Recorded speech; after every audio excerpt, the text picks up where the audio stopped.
हमारे सौरमंडल में लाखों एस्ट्रॉयड्स हैं। इसके बावजूद स्पेसक्राफ्ट्स एस्ट्रॉयड से टकराते नहीं हैं। आज हम जानेंगे इसके पीछे के विज्ञान और तकनीक के बारे में। चलिए शुरू करते हैं। हमारे सौरमंडल में एस्ट्रॉयड्स की एक विशाल संख्या है, विशेष रूप से एस्ट्रॉयड बेल्ट में, जो मंगल और बृहस्पति के बीच स्थित है। यह बेल्ट हजारों एस्ट्रॉयड से भरी हुई है, जिनका आकार 1 से लेकर कई सौ किलोमीटर तक है।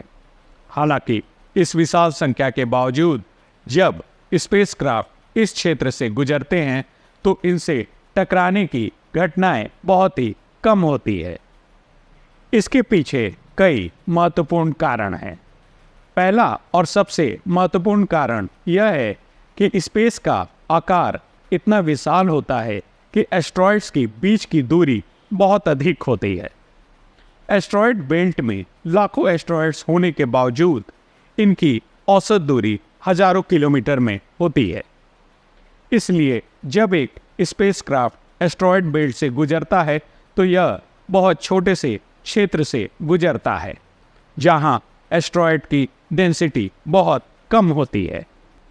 दूसरा, स्पेसक्राफ्ट के इंजीनियर्स और वैज्ञानिकों द्वारा किए गए ट्रैकिंग और मैपिंग कार्य एस्ट्रॉयड से टकराव को रोकने में महत्वपूर्ण भूमिका निभाते हैं।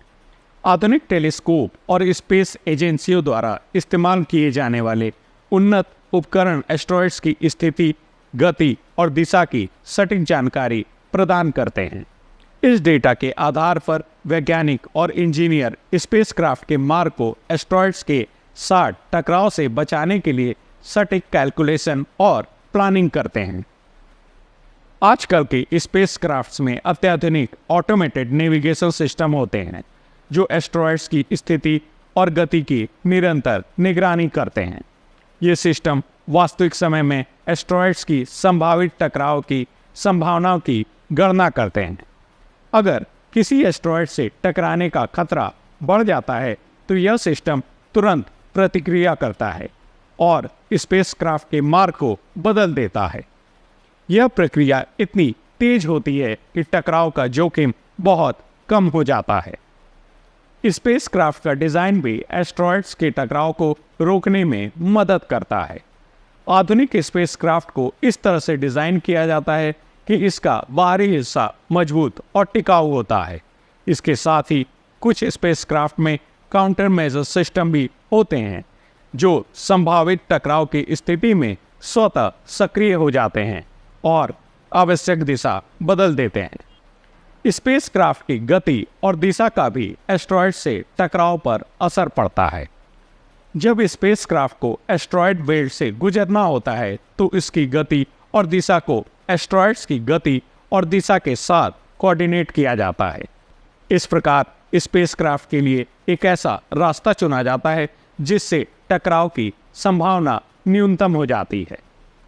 स्पेस में एस्ट्रॉयड्स की डेंसिटी इतनी कम होती है कि इनके बीच से गुजरना अपेक्षाकृत सुरक्षित होता है। एस्ट्रॉयड बेल्ट में एस्ट्रॉयड्स एक दूसरे से बहुत दूर होते हैं।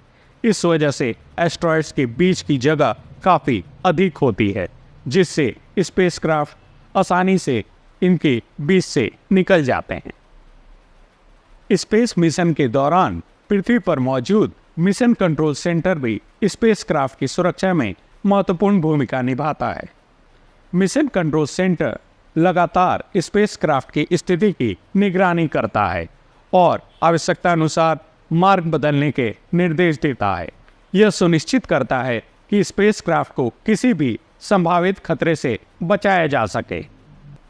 भले ही हमारे सौरमंडल में हजारों एस्ट्रॉयड्स मौजूद हैं, विशालकाय स्पेस सटीक tracking, mapping, automated navigation system, सुरक्षा उपाय और अंतरिक्ष एजेंसियों की सतर्क निगरानी मिलकर यह सुनिश्चित करती है कि स्पेसक्राफ्ट सुरक्षित तरीके से अपनी यात्रा पूरी कर सके। यदि आपको हमारी ये वीडियो अच्छी लगी हो तो इस वीडियो को लाइक और शेयर करना न भूलें। ऐसे ही अन्य वीडियोस देखने के लिए हमारे चैनल को सब्सक्राइब करें और बेल आइकन को प्रेस करें। मिलते हैं नेक्स्ट वीडियो में, तब तक के लिए नमस्कार।